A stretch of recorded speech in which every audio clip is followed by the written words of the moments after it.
Hello friends, আজকের একটা বিয়ে বাড়ির ব্লগ ভিডিও নিয়ে চলে এসেছি তোমাদের সঙ্গে শেয়ার করার জন্য। আমার বোনের বিয়ে, নিজের বোন নয়, খুড়তুতো কাকিমার মেয়ের বিয়ে। বিয়ের আগে আইবুড়ো ভাত খাওয়াতে হয়, তাই আমাদের বাড়ি ডেকে এনে আমি আইবুড়ো ভাত খাইয়ে দিলাম।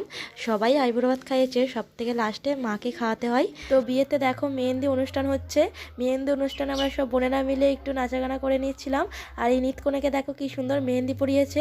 আর বোনের হাতে মেহেন্দি পরানোর পরে একটু শুকিয়ে যেতে তাতে লেবুর রস দিয়ে দিচ্ছিল যাতে কালারটা ভালো আসে। আর বোনকে কত সুন্দর দেখতে লাগছে দেখো। আর এখানে সব জামাইরা মিলে একটু ছবি তুলে নিচ্ছিল। আর আমার হাজব্যান্ড আমার হাতে মেহেন্দি পরিয়ে দিচ্ছে, দেখো কত সুন্দর লাগছে। এই ফার্স্ট টাইম করেছে, কিন্তু ভালোই করে দিয়েছে। আর আখ ঠাকুরটা দেখো কত সুন্দর বানিয়েছে। দিদি আখ ঠাকুরটা বরণ করে নিচ্ছে দেখো। আর এখানে হলুদ কোটার একটা রিচুয়াল ছিল, সেটাই আমরা 9 মিলে পালন করে নিচ্ছিলাম। তো সাধারণত 5 হয়, কিন্তু আমরা অনেক বোনেরা বৌদিরা ছিলাম বলে 9 হয়েছিলাম। আর এখানে ফটো তুলে নিচ্ছিল। আর এই গায়ের রোদের অনুষ্ঠান শুরু হয়ে গেছে। সব তো ফুটেজ দিতে পারিনি, কারণ সব দেওয়া সম্ভব নয়, অনেকটা বড় হয়ে যাবে। তাই কিছু কিছু ফুটেজ দিয়েছি। আর এখানে তত্ত্ব এসে গেছে দেখো, অনেক রকমের তত্ত্ব এসেছে। সবার জন্যই তারা তত্ত্ব সাজিয়ে পাঠিয়েছে।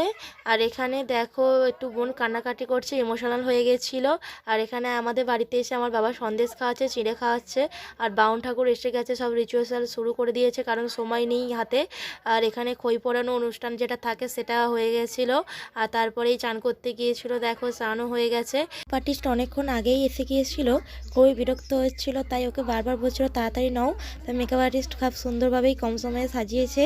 তারপরে এখানে স্টল দিয়েছিল পকোড়া, ফুচকা, কফি, আইসক্রিম, অনেক কিছুই ছিল। তো আমি সব কিছু একটু একটু টেস্ট করে দেখছিলাম। তারপরে দেখলাম এখানে মকটেল দিয়েছে, আমি একটু মকটেল খেয়ে দেখলাম কেমন লাগে। ফার্স্ট টাইম খেলাম, কিন্তু ভালোই লেগেছিল, খারাপ লাগেনি।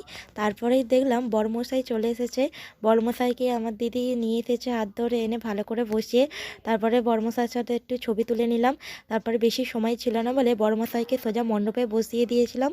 তারপরে কাকা আমার হাজব্যান্ডকে জামাই বরণ দিল। দেওয়ার পরেই তারপর মালা বদনের জন্য 7 পা ঘোরার জন্য নিয়ে এলো। 7 পা ঘোরার পরে শুভ দৃষ্টিটা হয়ে গেল দেখো। কনের পিঁড়িটা ধরার নিয়ম সব জামাইদের হয়, তাই সব জামাই মিলে কনের পিঁড়িটা ধরেছিল দেখো। আর এখানে নাপিত মশাই একটু এসে মন্ত্র বলে দিচ্ছিল। তারপরেই তো বোন আর জামাইকে দুজনকেই ওপরে তোলার কম্পিটিশন হচ্ছিল, কে কত ওপরে তুলতে পারে। তো আমরা মেয়ের বাড়ির তরফ থেকেই জিতে গিয়েছি। তারপরে বিয়ের মণ্ডপে বসে গেল, কাকার সম্বোধন করার পরেই সিঁদুরদান হয়ে গেল। তারপরে পরের দিন বাড়ি যাওয়ার সময় হয়ে গেছে, এবার কান্নাকাটি শুরু। সবাই তো খুব ইমোশনাল হয়ে গেছে, বোন তো খুবই কান্না করছিল সবাইকে নিয়ে। এই বরণের জন্য আমরা সবাই ঘুরছিলাম বরণ হবে বলে, তো আমার মাকে ধরে কান্নাকাটি করছিল। তারপরে কনে কাচুরি দেওয়ার সময় কনে কাচুরিটা দিয়ে তারপর গাড়িতে ওঠার আগে পা ধুয়ে দিতে হয়, তাই আমার আরেক কাকিমার মেয়ে তাদের পাটা ধুয়ে দিচ্ছিল। ধোয়ানোর পরে গাড়িতে উঠে গেল। বিদায়ের সময় সবারই মনটা খারাপ করে, আমারও যখন বিয়ে হয়েছিল তখনও হয়েছিল। সবাই মা বাবাকে ভুলে কেউই থাকতে পারে না, কিন্তু মায়ের ঋণ কি কখনো শোধ করা যায়? কখনোই শোধ করা যায় না। তারপরে আমরা রিসেপশানে চলে এসেছি দেখো।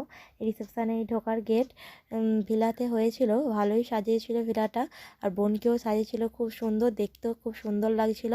তোমাদেরও ভালো লাগলে অবশ্যই আমাকে কমেন্ট করে জানিও। Tata bye bye. বিয়ে বাড়িটা খুব ভালোই কাটলো।